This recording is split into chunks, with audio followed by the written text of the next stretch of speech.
तू जिजाऊ अहिल्याची तू लेके, तू कल्पना तू सुनीता, आकाशात तुझी झेपे. नमस्कार, मी नम्रता. तुम्ही पाहताय विजन महाराष्ट्र न्यूज. आज 8 मार्च जागतिक महिला दिन. संपूर्ण देशभरात जागतिक महिला दिन उत्साहात साजरा होतो. सर्वप्रथम जागतिक महिला दिनाच्या सर्व स्त्री शक्तीला मनपूर्वक शुभेच्छा. आयुष्यात स्त्री हा महत्वाचा खरं तर अविभाज्य भाग आहे. आई, मुलगी, पत्नी अशा विविध भूमिका स्त्री बजावते. मात्र त्याचबरोबर आज प्रत्येक क्षेत्रात स्त्री पुढे. शिक्षण, कला, राजकारण, क्रीडा अशा विविध क्षेत्रात स्त्रीनं आपलं सामर्थ्य घडवलंय. महिला दिन हा त्यांच्या सामर्थ्याचा आणि त्यांच्या संघर्षाचा आठवण करून देणारा दिवस आहे. असा संघर्षमय प्रवास आज आम्ही तुमच्या समोर घेऊन येतोय. आपल्यासोबत ठाण्यातील प्रभाग क्रमांक 19च्या रणरागिणी नगरसेविका नम्रता भोसले जाधव आपल्या सोबत आज जोडलाय. आज आपण त्यांच्याशी मनमोकळ्या गप्पा मारणार आहोत. मॅडम, सर्वप्रथम तर जागतिक महिला दिनाच्या तुम्हाला मनपूर्वक शुभेच्छा. तुम्हाला देखील. काय सांगाल, कसं बालपण, शिक्षण, कशी सुरुवात होती आणि नम्रता भोसले जाधव राजकारणात कशा वळाल्या? लहानपण म्हणजे लहानपणी तर आपलं निरागस असतं. म्हणजे लहानपणी शाळा आणि मध्यमवर्गीय आपण कुटुंब.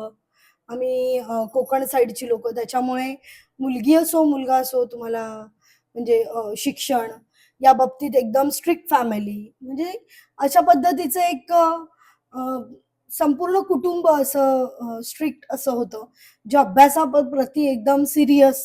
त्याच्यामुळे अभ्यास म्हणजे अभ्यास करणं गरजेचं आहे. त्यातून थोडंसं मी स्वतः खेळाकडे जास्त होती, कारण मी खो खो प्लेअर होती, मुंबई जिल्ह्यातून खेळायची.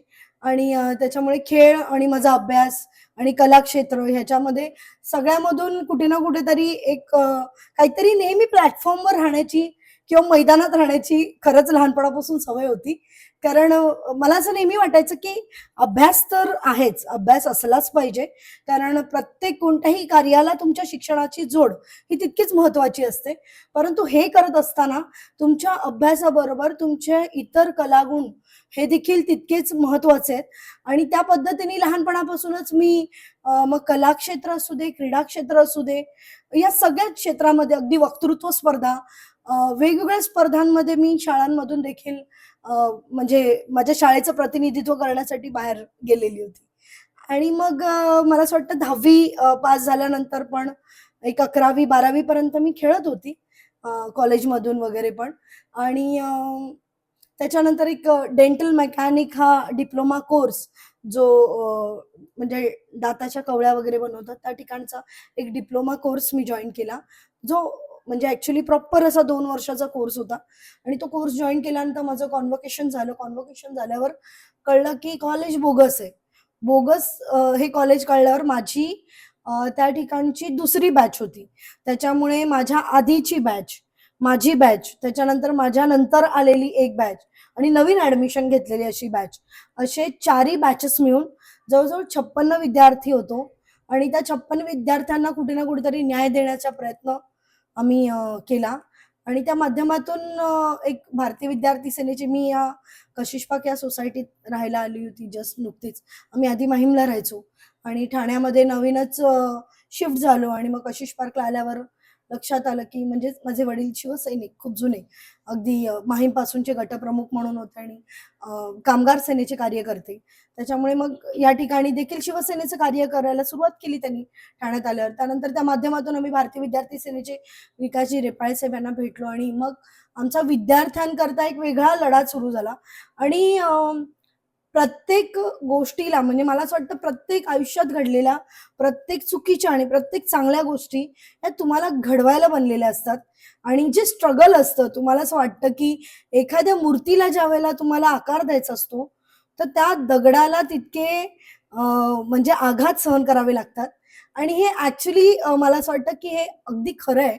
म्हणजे किंबहुना माझ्या बाबतीत ते तितकंच मला नेहमी खरं वाटलं. कारण जो काही प्रवास होता, म्हणजे अगदी मध्येच माझी 2 वर्ष पूर्ण शैक्षणिक वाया गेली होती.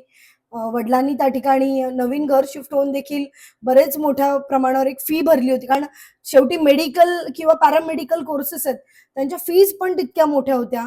आणि इतकं सगळं फायनान्शियल क्रायसिसमध्ये सगळ्यात महत्त्वाचं शैक्षणिक 2 वर्ष फुकट गेलेली आणि या सगळ्या गोष्टींमधून अ, एक विद्यार्थ्यांना न्याय देण्याचा आम्ही प्रयत्न करत होतो.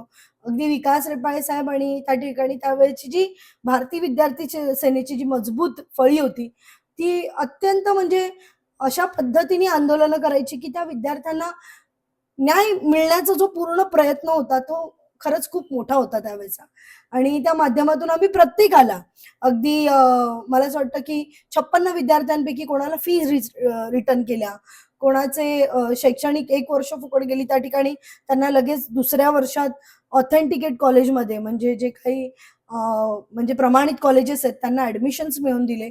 अशा पद्धतीचे मोठा लढा करत राहिलो आणि एक विद्यार्थी प्रतिनिधी म्हणून त्या ठिकाणी मी काम करत राहिली त्यांच्याबरोबर. आणि हे करत असताना हळू-हळू मग विद्यार्थ्यांच्या प्रति प्रश्न ते सोडवणं. मग त्यानंतर मग विकास रेपाळे साहेब या ठिकाणी मग स्थानिक राजकारणात थोडे अ, सक्रिय झाले. सक्रिय झाल्यावर मग महिलांचे बचत गट या माध्यमातून बचत गट स्थापन करणं आणि या सगळ्या गोष्टी म्हणजे महिलांना एकत्रित आणणं, त्यांचे सांस्कृतिक कार्यक्रम करणं. आता आजचा जो आहे महिला दिन, तो महिला दिन मला असं वाटतं, की आम्ही ठाण्यात सगळ्यात पहिला सुरू केला. 2008 सालापासून आमच्याकडे महिला दिन आहे आणि तो सातत्याने दरवर्षी महिला दिन आमचा न चुकता आम्ही साजरा करतो आणि म्हणजे हा जो काही प्रवास आहे, तो असा म्हणजे तो वाहत आलेला प्रवास आहे.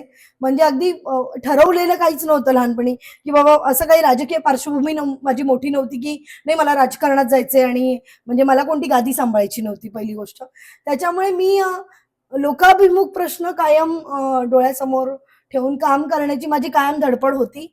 मग विद्यार्थ्यांसाठी प्रश्न असू दे, अगदी शाळेमध्ये पण सर्व विद्यार्थ्यांना माहिती आहे, की एखादा काही प्रश्न असेल, तर मग प्रिन्सिपलकडे जाणं, मुख्याध्यापकांकडे जाणं, त्या ठिकाणी विद्यार्थ्यांना त्रास होतोय किंवा विद्यार्थिनींना त्रास होतोय, अशा पद्धतीचं जे काही निर्भीड भूमिका मांडणं, हा नेहमी मी करत राहिली. मग आमचे स्पोर्ट्समध्ये मी होती, तर स्पोर्ट्समध्ये असताना आम्हाला लेक्चर्स अटेंड करायला नाही होत होते.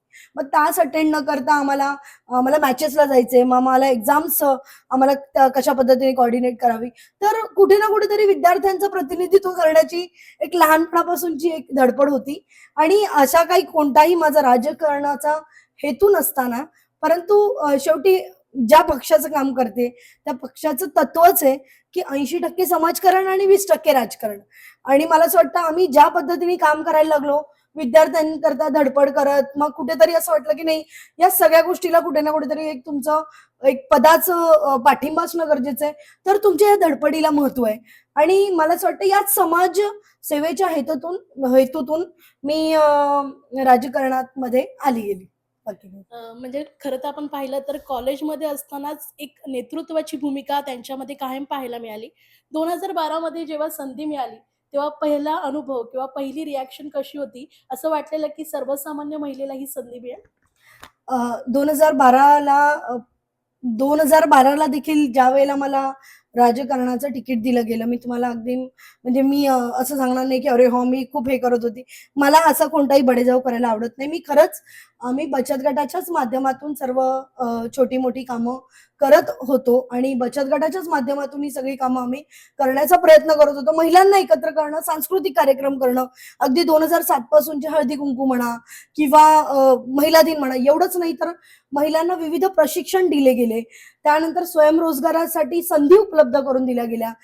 मला असं वाटतं त्यावेळेला मॉलमध्ये एक आपण सरकारनी एक हे आणलं होतं, की तुम्हाला एक जे बिग बाजार्स वगैरे मॉल आहेत, त्या ठिकाणी तुम्हाला कंपल्सरी बचत गटांना स्टॉल उपलब्ध करून देणं गरजेचं आहे आणि ते तुमच्या म्हणजे त्या मॉलला एक कंपल्शन केलं होतं.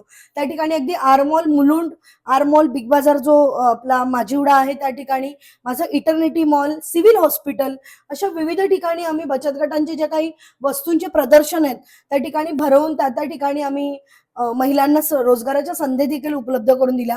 त्याच पद्धतीने मला असं वाटतं आपण इको फ्रेंडली गुढीचा जो कॉन्सेप्ट होता, तो कॉन्सेप्ट आम्ही स्वतः लॉन्च केला होता. आमच्या महिलांना त्या पद्धतीचं प्रशिक्षण दिलं होतं आणि मग त्या माध्यमातून बचत गट नुसते स्थापन करून त्यांना म्हणजे बिशीपुरतं न ठेवता बचत गटाचा खराखुरा अर्थ काय आहे? त्यांना रोजगार कशा पद्धतीने उपलब्ध करून दिला पाहिजे किंवा बचत गटात ज्या हेतूने महिला येतात, तर त्या बचत गटांना काय न्याय मिळवून दिला पाहिजे, हा संपूर्ण प्रयत्न आम्ही त्या ठिकाणी बचत गटांच्या माध्यमातून केला होता. आणि हे कार्य माझं सुरू होतं. आणि अगदी परत एकदा सांगते, की हे कोणतंही कार्य करत असताना राजकारणाची मी कधीही आस्था ठेवली नाही, किंबहुना मी खरंच कोणत्या राजकीय पक्षावर किंवा पक्षाच्या पदावरही नव्हती. मी पूर्ण सोशलमध्येच काम करत होती. मी कट्टर शिवसैनिक, हाडाची शिवसैनिक, कारण वडील माझे शिवसैनिक होते. परंतु मी कोणतंही पद, प्रतिष्ठाची अपेक्षा न करता फक्त आणि फक्त समाजकारणाचं काम करत होती. आणि प्रसंगी अगदी मला जे हातखंडा होता माझा विद्यार्थ्यांचा प्रश्न, ते विद्यार्थ्यांचे काही प्रश्न असतील ते सायमल्टेनियस सोडवायचे. अशाच माध्यमातून या पूर्ण प्रभागामध्ये एक छोटीशी ओळख निर्माण झाली होती. आणि ज्यावेळेला परत एकदा महिला आरक्षण आणि जेंट्स लेडीज असे 2 वॉर्ड एकत्र आले, त्यावेळेला मग नरेशजी मस्के साहेब जेव्हा या वॉर्डाशी त्यांचा वॉर्ड जोडला गेला, तर विकास रेपाळे साहेब ॲक्चुअली त्यावेळेला नगरसेवक करता त्यांचे प्रयत्नशील होते. त्या पद्धतीची कामं या ठिकाणी केली होती. आणि मग महिला कोणी प्रतिनिधित्व द्यायचं, तर मला असं वाटतं की प्रत्येक महिलेला संधी द्यायला एक पुरुषाची आवश्यकता असते, एक पुरुषाचं पाठबळ असतं.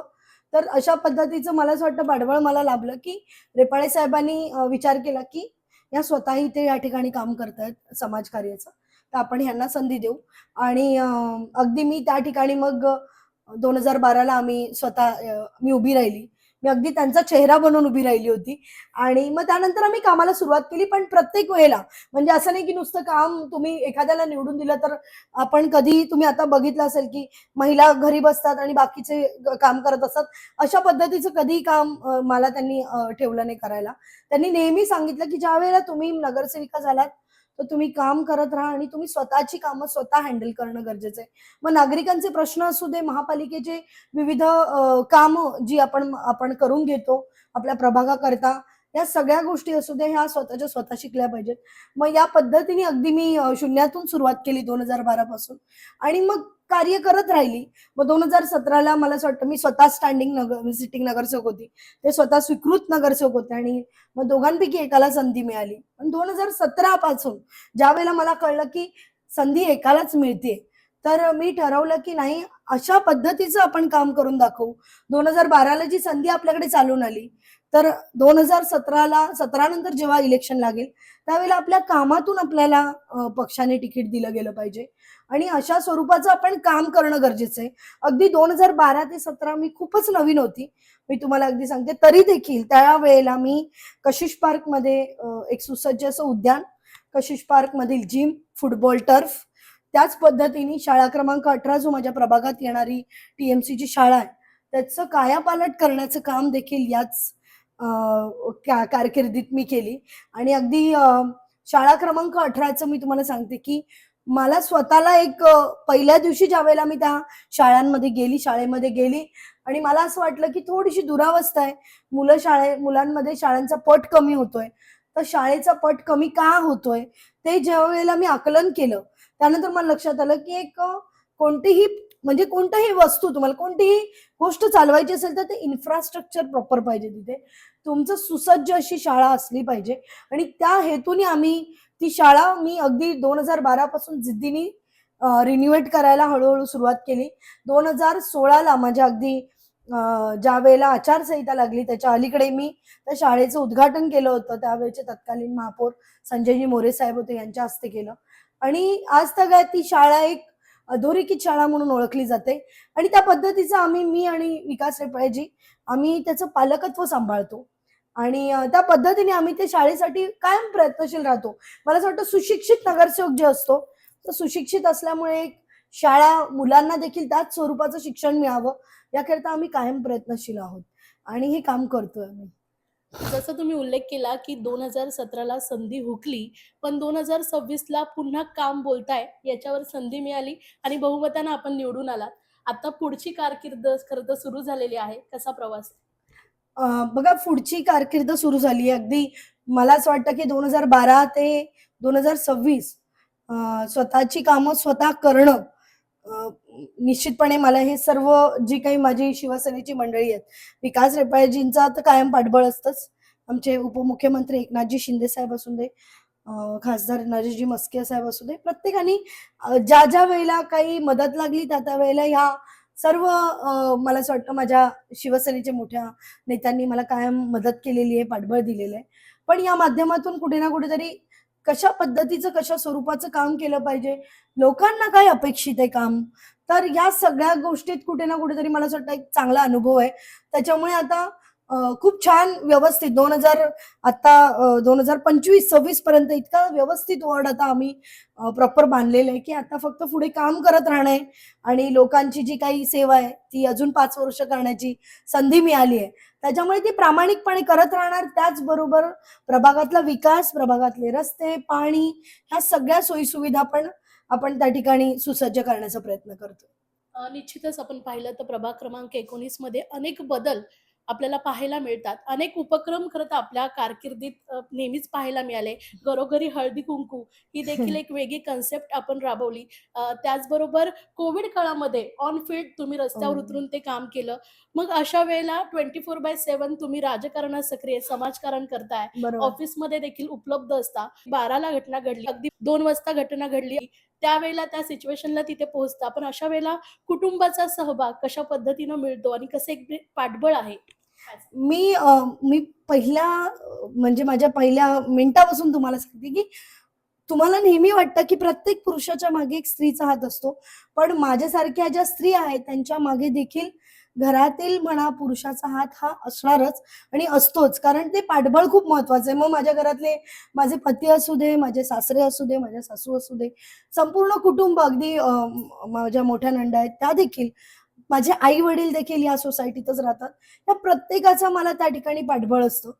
त्यांनी अगदी मी तुम्हाला सांगते, की हे पाठबळ त्यांनी बघितली ही तळमळ माझी काम करताना, की कशा पद्धतीचं मी काम करते, कशा पद्धतीचं समाजकार्य करते. कारण आई-वडिलांसाठी तर काही मी नवीन नाहीये. परंतु सासू-सासरे 2015 ला लग्न व्हायच्या नंतर आम्ही म्हणजे माझं अरेंज मॅरेज आहे. त्याच्यामुळे 2015 पासूनच आम्ही एकत्र राहतो. पण त्याच्या अलीकडे देखील आता सासऱ्यांचं वय खूप मोठं आणि गव्हर्नमेंटचे मोठे ऑफिसर होते ते. पण त्यांच्या कारकिर्दीत देखील त्यांना असं वाटलं, की बाबा अशा स्वरूपाचे काम करणारे नगरसेवक, पोटतिडकीने काम करणारे नगरसेवक नाही बघितले. जे तुम्ही प्रभागात करताय, विकासजी रिपाळे असू दे तुम्ही, तर त्या पद्धतीचं कुठे ना कुठेतरी त्यांना एक आदर आहे आणि माझ्या कामाची त्यांना तळमळ त्यांनी बघितलेली आहे. त्याच्यामुळे कायमस्वरूपी कधीही कुठे जाताना इनफॅक्ट कधी रात्री उशीर झाला तर स्वतः मिस्टर माझ्यासोबत असतात. कारण मला व्हेइकल चालवता येत नाही, गाडी चालवता येत नाही आणि आम्हाला स्वतःला गाडी घेऊन जायचं असेल तर अर्जंटमध्ये रेपाळे साहेब असू दे, मी असू दे, आम्हाला फास्ट कुठे ना कुठेतरी घेऊन जाणं, काय असणं. तर त्या पद्धतीची मदत म्हणजे एक तुम्ही बॅक स्टेज मदत करणं असतं. तर ते नेहमी लाभलंय. माझी मैत्रीण माझ्यासोबत असते तुम्हाला माहिती आहे, रुपाली रेपाळे. महिला दिन आहे आज म्हणून मला असं वाटतं एक महिला दुसऱ्या महिलेला कशा पद्धतीने सहकार्य करून पुढे नेऊ शकते याचं एक उदाहरण आहे. आणि मला असं वाटतं या सगळ्या ज्या गोष्टी आहेत ना, या सगळ्या गोष्टी मला असं वाटतं एक शिक्षणातून येतात. तुम्ही जितकं सुशिक्षित असता त्या ठिकाणी तुमचे विचार, तुमची काम करण्याची तुमचं काम करण्याची जी पद्धत आहे ही वेगळी दिसून येते. आणि मला असं वाटतं प्रत्येक कोणत्याही कार्यात शिक्षण हे देखील तितकंच महत्वाचं आहे. एक शेवटचा प्रश्न. आज महिला दिन आहे. सर्व महिलांना काय संदेश द्याल? मला नेहमी असं वाटतं, की महिला जे आपण बोलतो जेंडर इक्वालिटी ही असली पाहिजे. Gender equality in the sense, की कामाच्या बद्दल. आम्ही कधीही बोलू शकत नाही, की आपण महिला आहोत, आपण पुरुषांनी एवढं बळ नाही आपल्यात किंवा पुरुषांचे आणि आपले सगळे 30 दिवस सारखे नसतात. तर मला असं वाटतं जेंडर इक्वालिटी मीनिंग ऑफ की तुम्ही जे काही काम देता किंवा काम करता, त्या कामाचा वेग किंवा कामाची पद्धत या सगळ्यामध्ये स्त्रियांना देखील समान संधी दिली जावी. राजकारणातच नाही, तर प्रत्येक कॉर्पोरेटमध्ये बोला. तुम्ही आज पत्रकार आहात. मी बघते तुम्ही दोघीही महिला म्हणून पत्रकारिता करता. मला कुठेही कधी वाटलं नाही, की कोणत्या पुरुषांमध्ये आणि तुमच्यामध्ये काही म्हणजे कमी जास्तपणा आहे. तुम्ही तितक्याच तोडीस-तोड तुमचं काम बजावताय. तर या पद्धतीची इक्वालिटी ही असली पाहिजे आणि प्रत्येक मला असं वाटतं प्रत्येक जे काही क्षेत्र आहे, हे कोणत्याही जेंडरसाठी, कोणत्याही लिंगासाठी वेगळं नाही बनलेलं असतं. मला असं वाटतं प्रत्येक तुम्हाला जी आस्था आहे, तुम्हाला जे पॅशन आहे, ते तुम्हाला कोणतेही क्षेत्र निवडायला रोखू शकत नाही. आणि मला असं वाटतं प्रत्येक आई-वडिलांना मला बोलावसं वाटतं, की तुमची मुलगी आहे, तर तुमची मुलगी आहे म्हणजे एक मोठी तुमची ताकद आहे, तुमची शक्ती आहे. तर कोणतंही क्षेत्र असू दे, तिला जे करायचंय ते करू द्या. एक मुलींना जगण्याची संधी द्या. कारण मला असं वाटतं बऱ्याच मुली आहेत, ज्या बिचाऱ्या कधी छान गायक असतात, पण घरातल्यांची इच्छा असते, की बाबा डॉक्टर बन. मग तिला गाऊ देत नाही.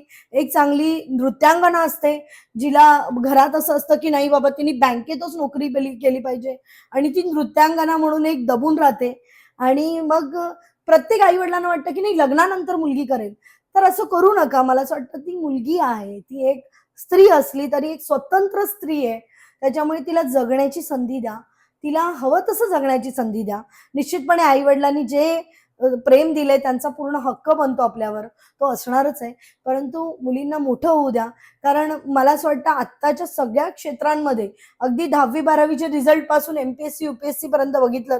सीएचे आता मध्यंतरी रिझल्ट लागले, नीटचे लागले, जेईईचे लागले. तुम्ही बघितल्या सगळ्या क्षेत्रांमध्ये स्त्रियांचं एक वेगळं म्हणजे यश तुम्हाला बघायला मिळतंय आणि त्याचं कारण एक आहे, की आपण सर्व स्त्रिया कोणत्याही क्षेत्रात ज्यावेळेला उतरतो, त्या क्षेत्रात आपण झोकून काम करतो. आपल्या प्रत्येकाला एक टार्गेट असतो. प्रत्येकाचं एक विजन असतं, की आता आपल्याला घरी जायचंय, आपल्याला हे काम करायचंय आणि आपल्याला एक मर्यादा असतात. या मर्यादेपोटी आपण जे दिलेल्या वेळेमध्ये चांगल्यात चांगलं काम करण्याचा प्रयत्न करतो. त्याच्यामुळे मला असं वाटतं मी जास्त नाही पण मला नेहमी असं वाटतं, की स्त्रिया जास्त एफिशियंटली काम करतात आणि जास्त मतलब बिनचूक काम करणाऱ्या स्त्रिया मी बघितलेल्या आहेत. त्याच्यामुळे मला असं वाटतं स्त्रियांना संधी देणं तितकंच महत्त्वाचं आहे आणि तुम्ही त्यांच्यावर विश्वास दाखवा. त्या देखील खूप मोठं काहीतरी बनू शकतात, करू शकतात आणि मला असं वाटतं आत्ताच्या या महिला दिनानिमित्त तुमच्या संयुक्त राष्ट्रांनी देखील याच पद्धतीचे संदेश दिलेत, की स्त्रियांना समान संधी द्या आणि स्त्रियांना जर तुम्ही संधी दिली, तर तुमच्या राष्ट्राचा विकास होणार. तर त्या पद्धतीचं मला असं वाटतं आपल्या राष्ट्राचा विकास होण्यासाठी स्त्रियांना संधी द्या. स्त्रिया कुटुंबाचा विकास करतील. कुटुंब देशाचा आणि देश राष्ट्राचा विकास करू शकतो. निश्चितच आपल्यासोबत नगरसेविका नम्रता भोसले जाधव जोडल्या होत्या आणि त्यांनी सविस्तर आपल्याला माहिती दिली. एकंदरीत कुठलीही राजकीय पार्श्वभूमी नसताना आज राजकारणात त्यांचं मोठं नाव आहे. प्रभाग क्रमांक 19चं ते नेतृत्व करतायत. 2012 नंतर 2026 ची ही पुन्हा मिळालेली संधी आणि या येणाऱ्या 5 वर्षात आणखीन प्रभागाचा विकास कशा पद्धतीनं करता येईल, यासाठीचं एक वेगळं व्हिजन त्या समोर घेऊन आलेले आहेत आणि त्याचबरोबर स्त्री स्वतंत्र असली पाहिजे. त्याचबरोबर स्त्रीला स्वावलंबीपणा आणि प्रत्यक्षातरित्याचं आपण त्यांनी बघितलं, की स्त्रीला जर संधी मिळाली तर राष्ट्राचा विकास होईल, असा एक संदेश त्यांनी दिलाय. विजन महाराष्ट्र न्यूजच्या फेसबुक चॅनलला, यूट्यूब चॅनलला फॉलो आणि सबस्क्राईब करायला विसरू नका. धन्यवाद.